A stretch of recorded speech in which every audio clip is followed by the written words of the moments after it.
नीतिसूत्रे अध्याय 21 राजाचे मन पाटाच्या पाण्याप्रमाणे परमेश्वराच्या हाती आहे. त्याला वाटेल तिकडे तो ते वळवितो.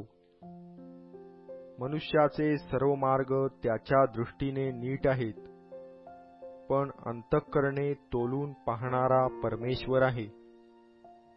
धर्माने व न्यायाने वागणे हे परमेश्वराला यज्ञापेक्षा विशेष मान्य आहे. चढेल दृष्टी व गर्विष्ठ अंतःकरण तसाच दुर्जनांच्या शेताचा उपज ही पापरूप होत.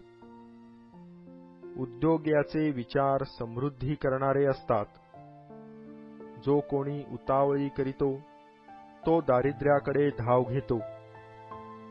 असत्य जिव्हेने मिळविलेले धन इकडे तिकडे उडून जाणाऱ्या वाफेसारखे आहे. मृत्यूच्या मागे लागणारे त्याला बोलावितात. दुर्जनांचा बलात्कार त्यास उडवून टाकील, कारण ते न्यायाने वागण्यास तयार नसतात. अपराधांचा भार वाहणाऱ्याचा मार्ग फार कुटील असतो, पण जो शुद्ध असतो त्याचे वर्तन सरळ असते. भांडखोर बायकोबरोबर प्रशस्त घरात राहण्यापेक्षा धाब्याच्या एका कोपऱ्याला बसणे पुरवले. दुर्जनांचे मन वाईट इच्छिते, शेजाऱ्यावर तो कृपादृष्टी करीत नाही. धर्मनिंदकास शासन केले म्हणजे भोळा शहाणा होतो.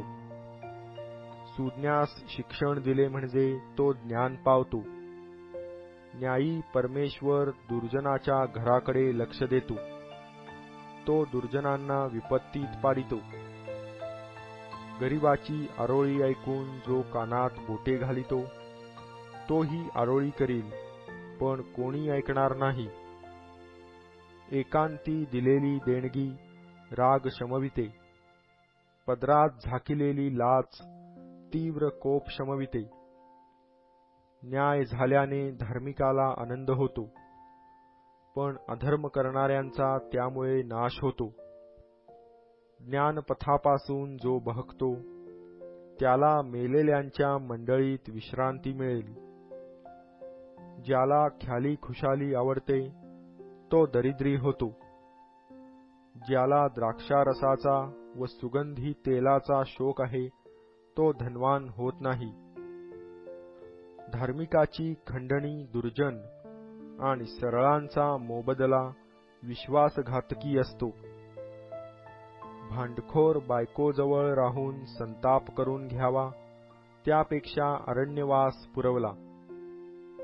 सुज्ञांच्या घरात मौल्यवान वस्तू व तेल यांचा साठा असतो, पण मूर्ख मनुष्य त्यांचा फन्ना उडवितो. जो धार्मिकता व दया यास अनुसरून वर्ततो त्याला जीवन, धार्मिकता व सन्मान ही प्राप्त होतात. सुज्ञ मनुष्य बलाढ्यांच्या नगराच्या तटावर चढून त्यांचा आश्रयदुर्ग पाडून टाकितो. जो आपले तोंड व जिव्हा सांभाळितो तो संकटांपासून आपला जीव बचावितो. गर्विष्ठ व चढेल मनुष्याला उद्दाम म्हणतात. तो गर्वाच्या ताठ्याने वागतो. आळशाची वासना त्याला मारून टाकीते, कारण त्याचे हात श्रम करण्यास कबूल नसतात. कोणी दिवसभर लाभाची हाव धरितात, धार्मिक देतो, हात आखडीत नाही. दुर्जनांचे यज्ञार्पण वीट आणणारे असते. त्याने ते दुष्कर्माबद्दल प्रायश्चित्त म्हणून आणले तर मग ते किती अधिक वीट लागणारे असणार.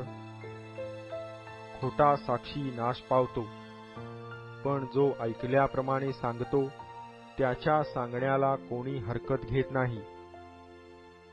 दुर्जन आपला हट्ट आपल्या मुखचर्येवर व्यक्त करीतो, पण सरळ मनुष्य आपल्या वर्तनक्रमाचा विचार करीतो. परमेश्वरापुढे शहाणपण, बुद्धी व युक्ती ही मुळीच चालत नाहीत. लढाईच्या दिवसासाठी घोडा सज्ज करीतात, पण यश देणे परमेश्वराकडे असते.